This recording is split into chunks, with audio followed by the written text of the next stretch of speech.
Welcome in. This is Mike Bassano on Chiefs Chase, and thank you so much for joining me as this is the Midweek Blitz. 1 second left, 16-14, Kansas City. And now the Chiefs are hoping to try to block a field goal. It's cool. We about to block this. No chance for us to get the ball back. We got to force the first error of the game against the Broncos here. 35-yard field goal Lux to win it. The Chiefs block the kick! They're going to stay undefeated!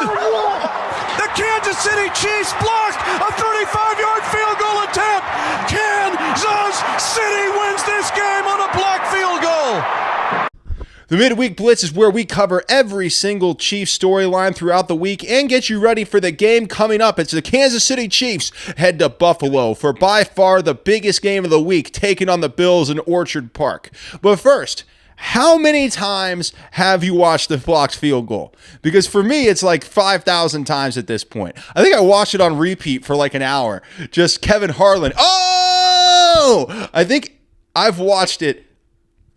I don't know how many times, but if you told me it was like 300, if my phone was keeping track or something and said it was 300 times that I've watched a blocked field goal, I wouldn't be shocked. How many times have you watched it? Put it in the comments because I got to know how many times. This is one of the fun times to be a Chiefs fan. Now, I've born and raised in Kansas City, born and raised a Chiefs fan. I went to Shawnee Mission East High School, right? I was born and raised in Kansas City. I've lived in Kansas City for over 30 years.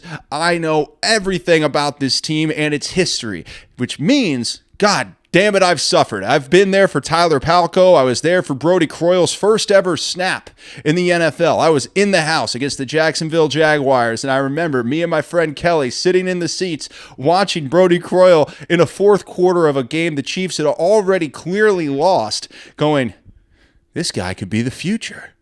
Boy, were we wrong, but now we have the future. The future's here. And what that means is when you're on a ride like this, baby, back-to-back championships in the middle of a dynasty and undefeated at 9-0, everybody coming at you, this is what we want.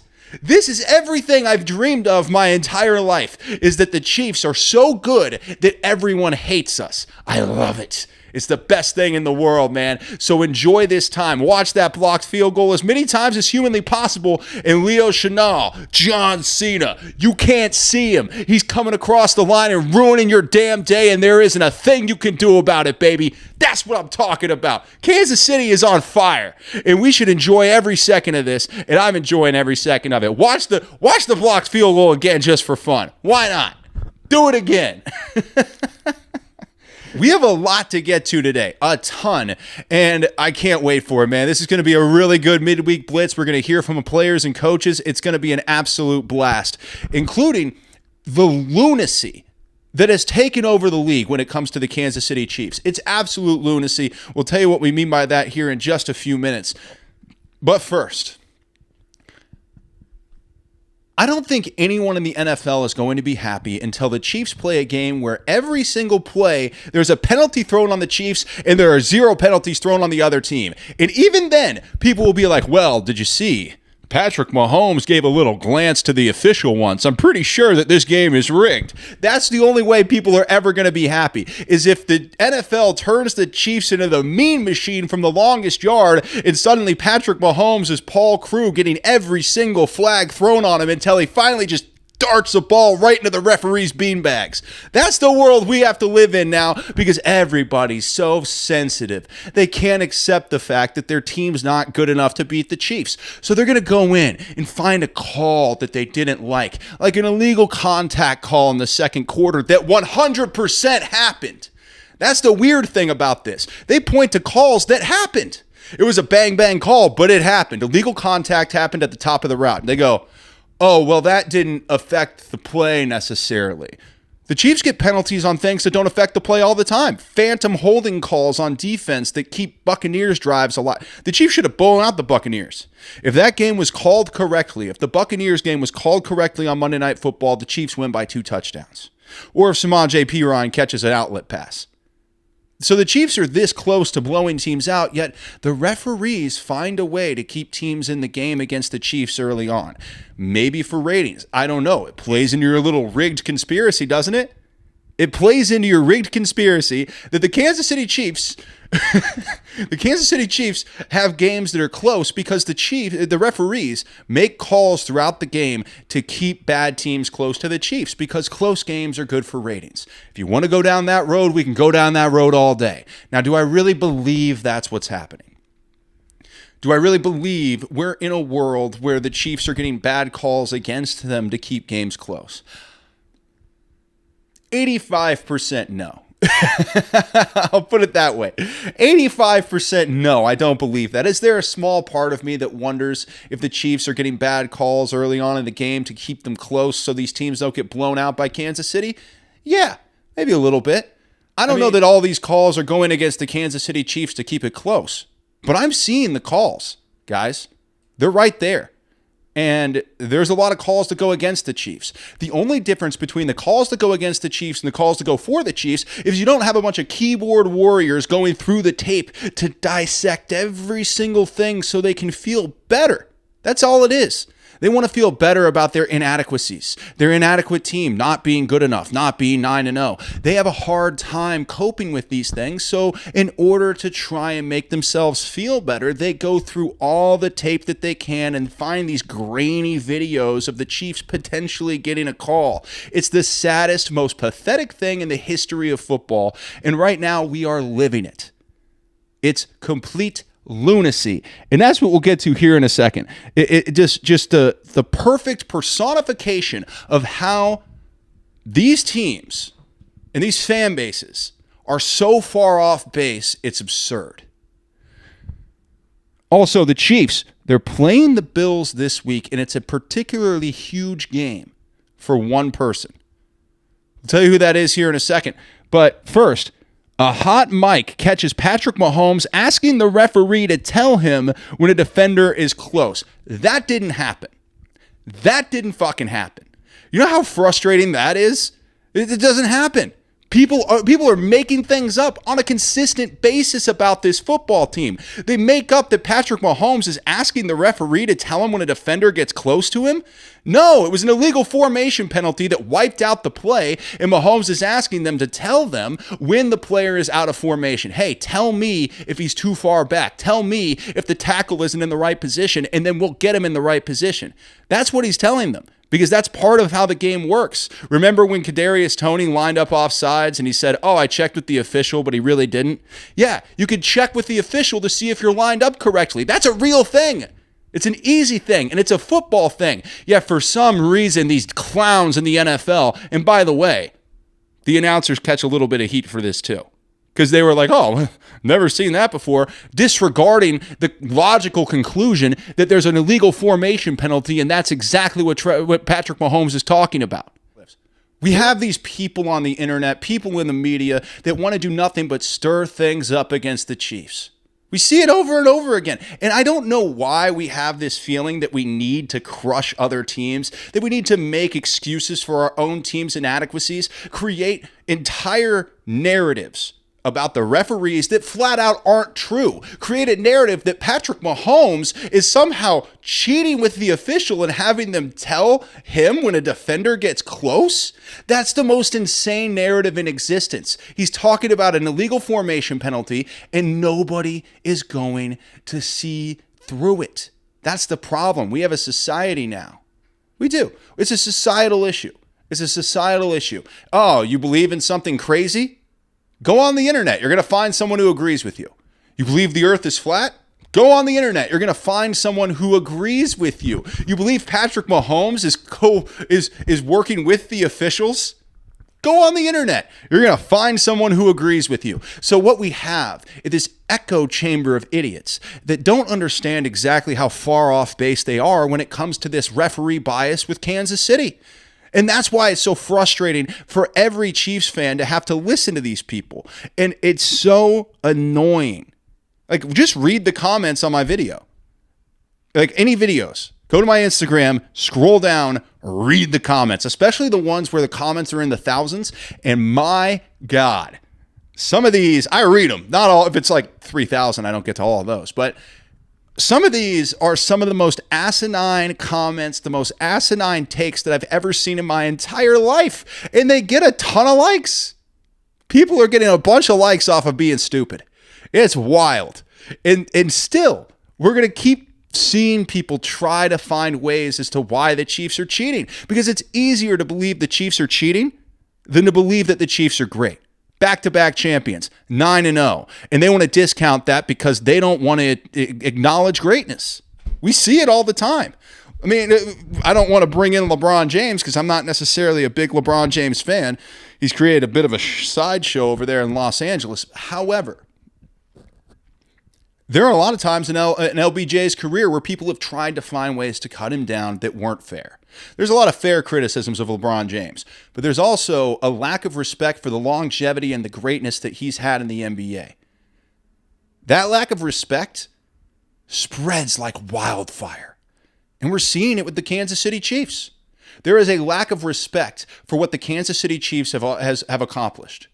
And a lack of respect for it because if all the things are there on paper, people are going to find another reason. They're going to find another way to discount it. So everyone's finding a way to discount the greatness of the Chiefs. And you know what? Good. Let them. Let people keep trying to find excuses. Keep coming with your excuses because all you're proving to everybody is that you're weak. You're weak. You can't find the way to be better. So you're going to find a reason why everybody else is bad. That's what weak people do. They don't find a way to make things better. They find a way to convince you everybody else is terrible. That's weakness. And the Chiefs don't have weakness. We don't accept Chiefs' weakness in this dojo of the kingdom. We don't accept that. We accept greatness and we strive for greatness. And that's what makes everybody so upset because the Chiefs strive for greatness and achieve that greatness and your team doesn't. Sorry, not sorry. Maybe you should write a letter to your owner. Write a letter to your GM. Say, hey, why can't you be more like Brett Veach? That would be much more productive for you than going on the internet and deciding that the referees are stealing wins from your team. We are off and running here on Chiefs Chase. I'm fired up, baby. I'm fired up all day. I've been fired up all week. I'll tell you what, I've been waiting for this show. I'm fired up. We got a ways to go. Now, huge news out of Chiefs practice this week. Monstrous news. We'll get to that here in just a bit. But first, this game coming up for the Chiefs at the Buffalo Bills on Sunday, one of the biggest games in recent memory.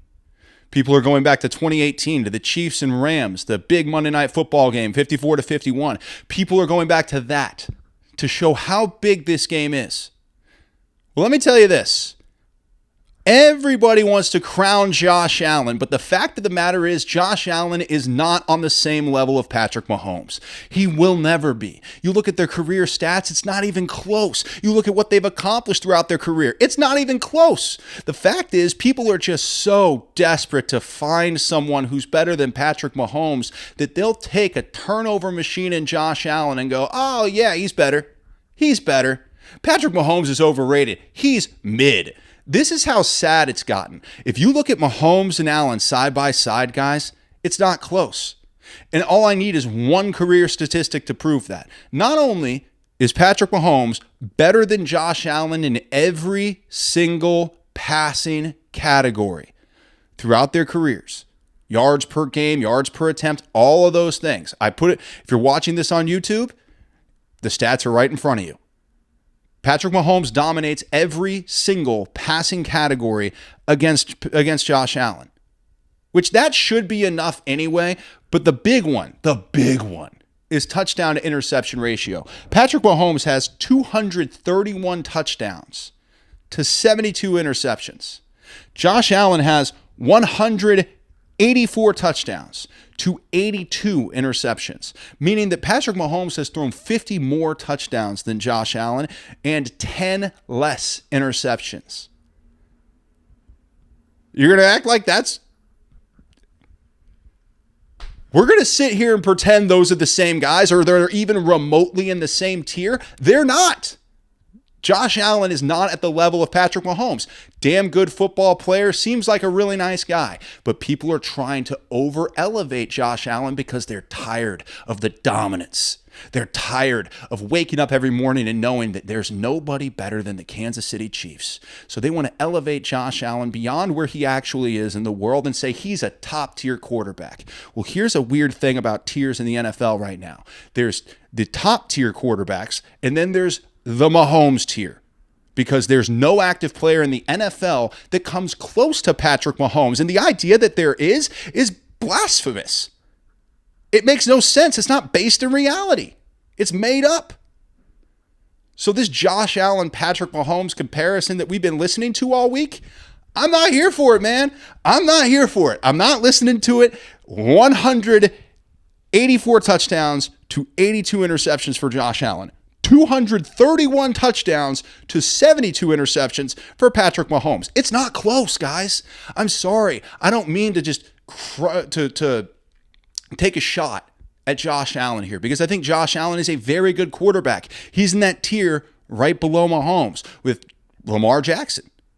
I really think there's only two guys in that tier. Joe Burrow, I think you could make an argument for Joe Burrow there. Jared Goff's been playing well. Like, all those guys are in that area. I'd probably go with Allen, Jackson, Burrow. All in that tier right below the man who stands with 3 Super Bowl championships and two league MVPs, 3 Super Bowl MVPs, and stats that will make your jaw drop, and the guy that essentially changed football, Patrick Mahomes. All these guys you see running around making plays now, all these quarterbacks that you see that are improvising and being, making sure they keep the thing alive, throwing sidearm, Patrick Mahomes changed the quarterback position forever. And nobody wants to point that out, but how many Tom Brady's are out there now? How many Peyton Mannings are out there now? How many guys are successful who don't have mobility, who don't have the ability to improvise? And yeah, Peyton and Tom had a little bit, but nothing like we're seeing now. As great as Peyton and Tom were, they are not as good as Mahomes and Allen. They're just not. And I know they have great accolades, and I don't want to take anything away from them. It's a different game. It's a different game than it was back then. And you could say, and I think this is interesting, you could say, as far as running an offense, quarterbacks from the previous era, the Drew Brees, Manning, Brady era, you could say they were better quarterbacks when it comes to the cerebral part of the game, because they had to be. You couldn't throw hospital balls back in 2006. Someone might die. I'm dead serious. That's a thing. Go watch football in 2006. You can't throw those passes we can throw now. So it's a little different, and it's a different game. But from a talent perspective, I don't think it's close. I think guys like Mahomes and Allen are far beyond guys like Manning and Brady. And that's also the evolution of the game. So I don't think that's necessarily fair. Like we talk about that a lot with the NBA. Guys in the 90s versus guys now. It's a totally different game. You can't play defense anymore on both sports, basketball and football. You can't really play the same level of defense you could 30 years ago. So because of that, it's tough to compare. Or even 20 years ago. I said 30 years ago.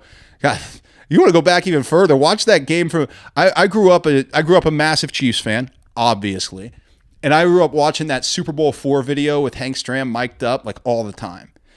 Go back and watch that, and watch some of the hits, like the clipping. The clipping in Super Bowl IV was. I don't know how many of those guys had knees. I don't know how any of them had knees left. So as the game goes on, it changes. It becomes safer, becomes more offense friendly, and that's going to change the perspective. I'm just talking about pure talent. I'm taking Mahomes and Allen over Brady and Manning every single time. Now, there is one situation that the Chiefs must address as soon as possible. They can't wait on it. We'll tell you what that is here in just a few minutes. But first, huge news out of Chiefs practice this week. Isaiah Pacheco back at practice, baby. Not likely to play this week against Buffalo, but the fact that Pacheco is back in practice has to get everybody buzzing, man. I'm excited. I'm sitting here fired up because here's the deal. This Chiefs offense at times sputters. They scored 16 points against the Broncos. I'm not reinventing the wheel there. But when you get Isaiah Pacheco back and he has a chance to bust big runs, along with Kareem Hunt, a little thunder and lightning, even though they're both, it's not quite like a Peyton Hillis, Jamal Charles situation from 2012. There's a poll. Where it's a true thunder and lightning.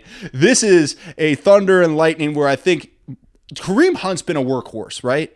So I think when Pacheco comes back, you don't want to throw him right back in, right? You don't want to throw Pacheco in and have him carry the ball 25 times a game, but you have Kareem Hunt to do that. I mean, nothing's really shocked me. I just love the way that we're, battling together and finding ways to win, and it's like the whole team, special teams won the game for us last week. The defense won for us like a couple weeks ago. The offense went down and scored an OT. It's just finding ways to win. And no matter how we do it, we come together as a team. Kareem Hunt has been a godsend for this offense because when they need to stay on schedule, they need to get just a few yards here, a few yards there. My God, Kareem Hunt's your guy. And he comes in with this intensity. He comes in with this edge. I love watching Kareem Hunt play. And when you get Isaiah Pacheco back with Kareem Hunt, Pacheco runs just as angry as Kareem Hunt. In fact, you can make a very compelling argument. Pacheco runs angrier than Kareem. How are defenses going to be able to handle it when you have Kareem Hunt and Isaiah Pacheco in the backfield? You have DeAndre Hopkins out wide. You have Travis Kelce on the inside. You have Xavier Worthy in the slot. And maybe when you get Hollywood Brown back, that's an unstoppable offense. Nobody is going to want to see the Kansas City Chiefs in January. And all of them can complain about the referees and they complain about the rigged games. But the talent level of this Chiefs offense come January is going to be absolutely stellar. And anyone who thinks they can stop it, think again. That ain't happening. Pacheco coming back to the Chiefs right now reminds me of Bobby Boucher coming back during halftime of the Bourbon Bowl. It's the spark that can take Kansas City to that next level. And when you have Kareem Hunt already to take some of the pressure off of him, the sky is the limit for the Chiefs. There isn't a ceiling on what this offense can be with Kareem Hunt and Isaiah Pacheco because Pacheco runs so angry. He runs like he eats grass. It's like my favorite thing ever is when somebody said that and Pacheco commented on it. He runs like he hates the grass, man. He's douche. That kind of guy, along with Kareem Hunt, who has a new fire inside him, obviously, because of the way he was treated in Cleveland and wanting to have a redemption tour in Kansas City.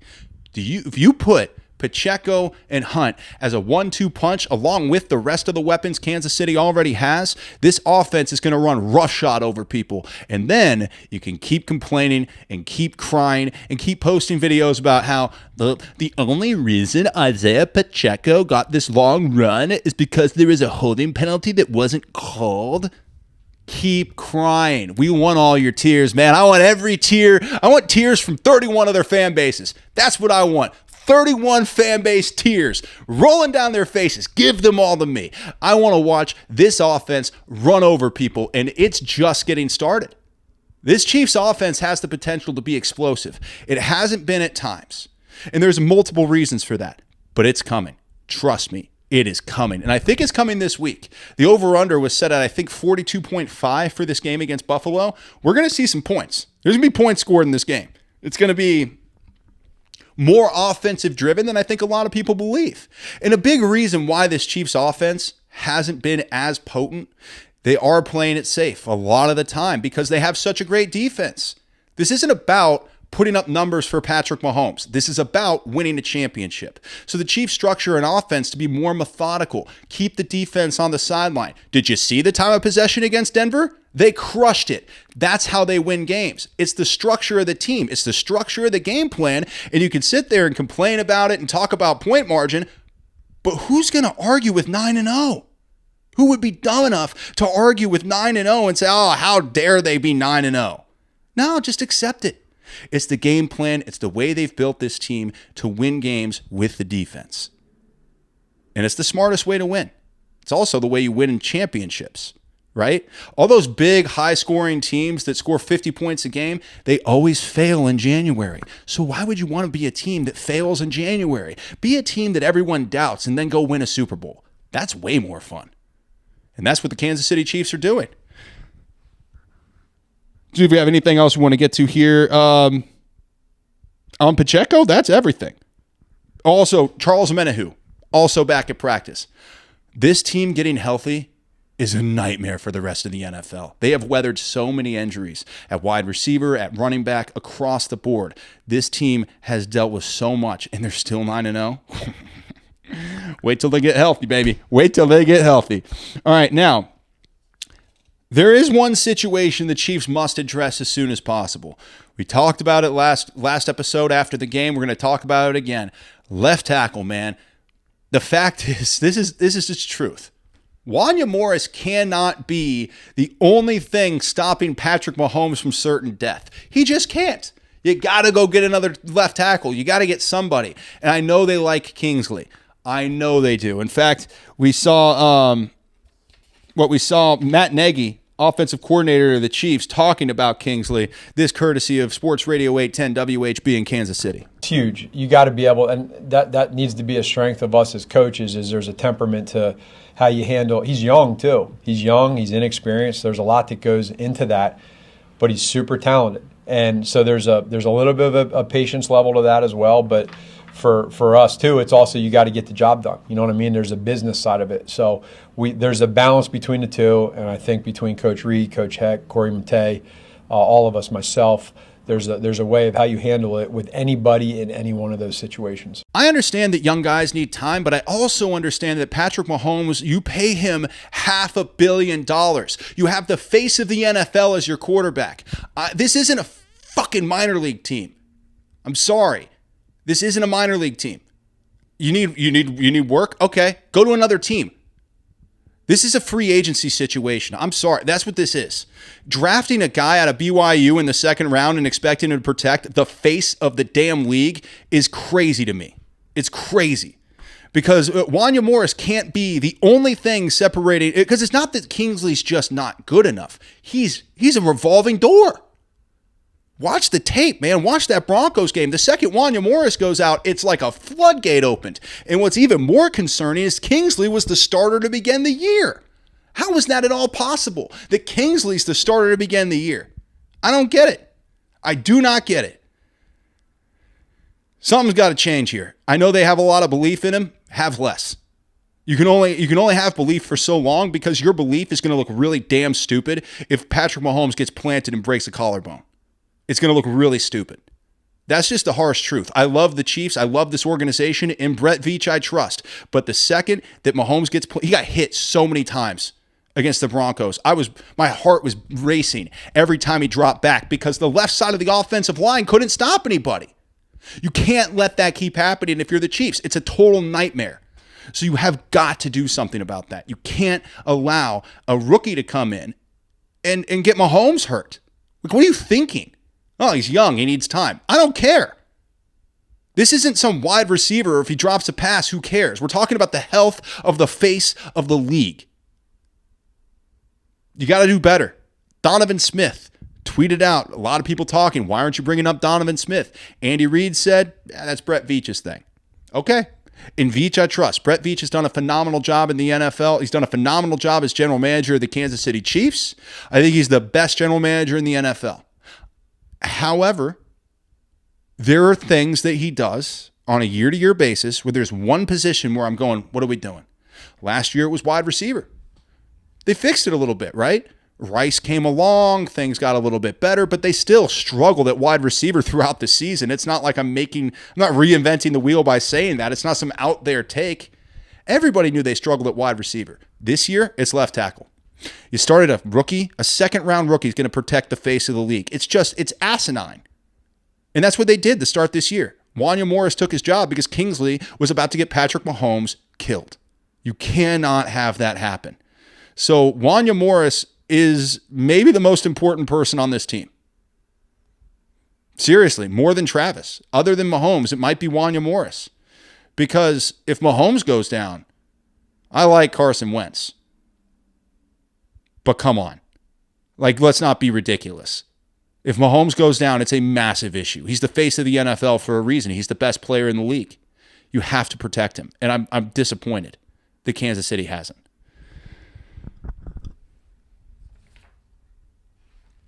Now, there's one thing about this upcoming game that is absolutely shocking to me for the Chiefs. We'll tell you what that is in a minute, but first, Chris Jones is going to eat in Buffalo. I can't wait to see what happens, man. Jones in big games Chris Jones becomes a wrecking ball in the backfield. It's always big games, too. Chris Jones is so good. Like, people don't give enough credit to how amazing Chris Jones is. The Chiefs won 2 Super Bowls against the 49ers, I think, because of Chris Jones. That first game against Garoppolo, batting balls out of the sky, getting the big paw up. He stopped so many drives for the 49ers. Also, the last one, overtime. Who got there to stop the pass on 3rd down that forced the 49ers to kick a field goal? Chris Jones. Ask any 49ers fans you know. They know how good Chris Jones is. So I think he's still just a bit underrated as a player. And in big games, we see Chris Jones come out like a monster. That's the best part about Chris Jones. In big games, he comes out and he dominates. He makes plays that nobody else can make. His side speed combo is unlike anything I've ever seen in my life. And this week against Buffalo, he is going to eat on and off the field because he's ready for some wings. I really enjoy playing in Buffalo. They got the best wings. They really do. They have some of the best wings I ever tasted or built. And their fan base, very similar to ours. Very in tune, very passionate about their teams. So we know when we go up there, it's not only the Bills we're playing the fans also. So it makes that game more interesting and exciting. Big thank you to WHB Sports Radio 810 in Kansas City for that clip.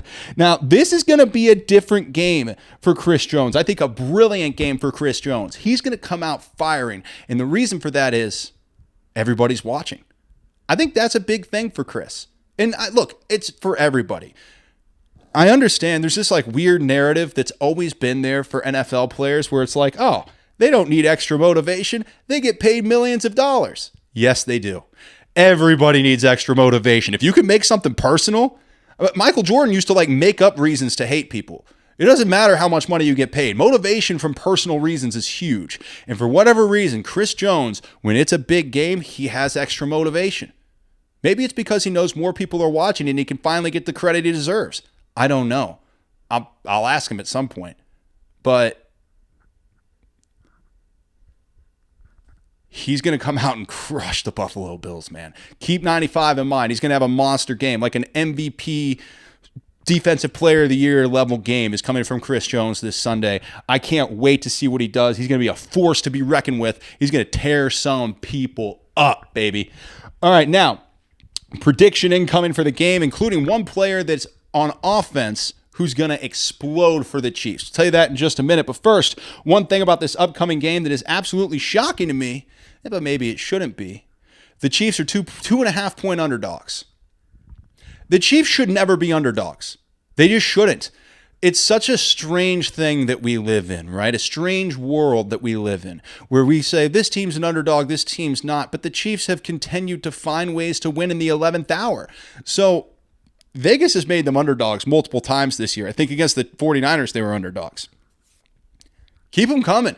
Keep that motivation coming. That's what I want to see. I want all that motivation because if you haven't, I think a big reason too that this shocks me with Kansas City and Buffalo, Keon Coleman's not going to play. He's been ruled out with a wrist injury. If you haven't watched the Buffalo Bills this year, I watch everybody.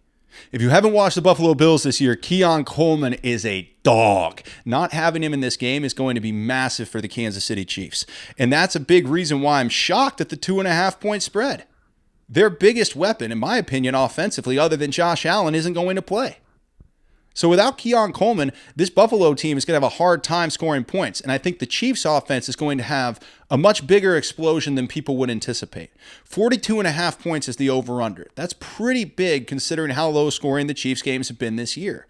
But I really think the Chiefs hit that over and score a bunch of points in this game. Now, I don't understand why the Chiefs are the most doubted team in the NFL for no reason. Everybody doubts the Chiefs. Everybody wants to find a reason why they're not good enough. They want to make them underdogs and say, oh, no, the Bills are better. The Lions are better. Don't worry about the record. It's the worst 9-0 team in the history of the NFL. No, it's not. I saw the 2003 Chiefs. That was the worst team, the worst 9-0 team in the history of the NFL. Don't start with me on that. We've seen worse Chiefs teams that are undefeated, let alone worse teams from out the NFL. That's ridiculous. The worst 9-0 team of all time. Get bent. That's the most insane comment anybody could possibly make. It's so hyperbolic in every single way, and it's really just people who are sad, pathetic individuals who don't understand how much better the Kansas City Chiefs are than they are. The Kansas City Chiefs are better than you and you're sad. I get that. But to say they're the most overrated 9-0 team, they're the worst 9-0 team ever. You're the worst.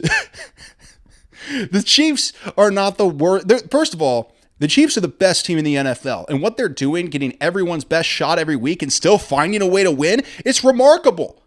People don't want to give credit to that, though, because NFL fans, by and large, are just mad. They're mad that the Chiefs are dominating the league and that they have been for the last 5 years. The Chiefs have been in the AFC Championship game every single year since 2018.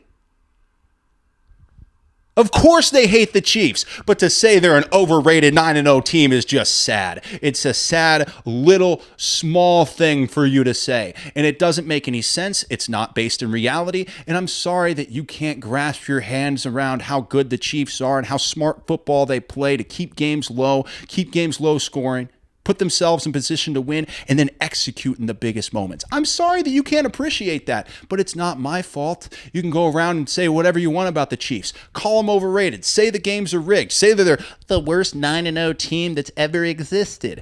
But you're wrong. Everyone knows you're wrong. You're just trying to find a reason why the Chiefs are bad because it makes you feel better in your heart.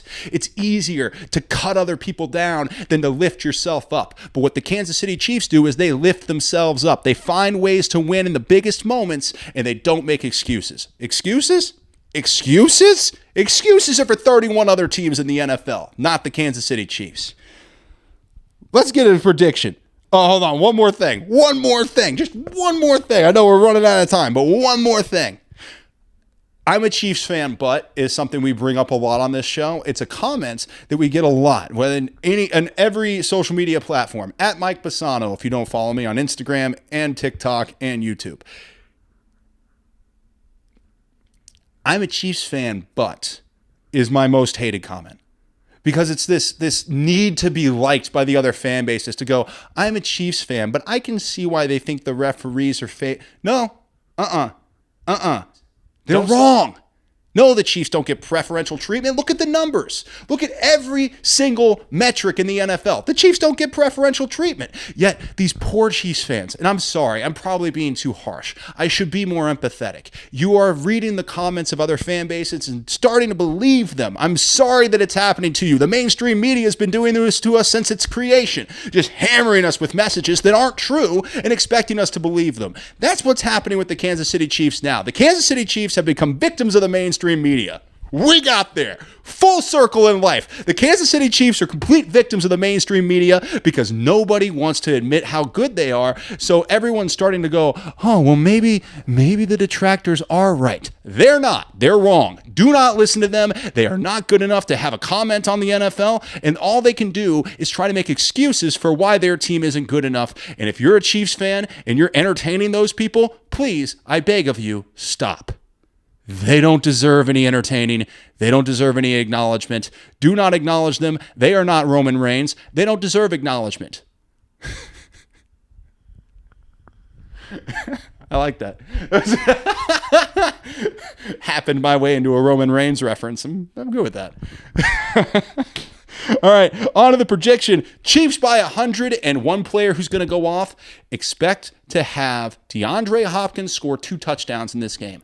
Dead serious. DeAndre Hopkins, 2 touchdowns in this game, and everybody after the game is going to talk about how it's really not fair that the Chiefs were able to get DeAndre Hopkins and how, it's really rigged by the NFL that they got DeAndre Hopkins for a 5th-round pick. I guarantee you that's what's going to come out, but DeAndre Hopkins is going to eat against that Buffalo Bills defense, and expect him to be an absolute monster against the Buffalo Bills because that's who DeAndre Hopkins is. This has been the Chiefs Chase Midweek Blitz, baby. Thank you so much for joining me. Real quickly, I do want to mention this before we get out of here. I really appreciate you guys. The comments, the kindness, the following, the everything. It means the world to me because I'll do this show for free for the rest of my life. I don't care. I don't even care to make any money. I just want you guys and me to connect about the Chiefs. It's what I love. It's what I'm passionate about. So the fact that you're also passionate about it and we can connect on that, it means everything to me. So thank you. You guys are the best. I love you. I will see you after the game. Go Chiefs.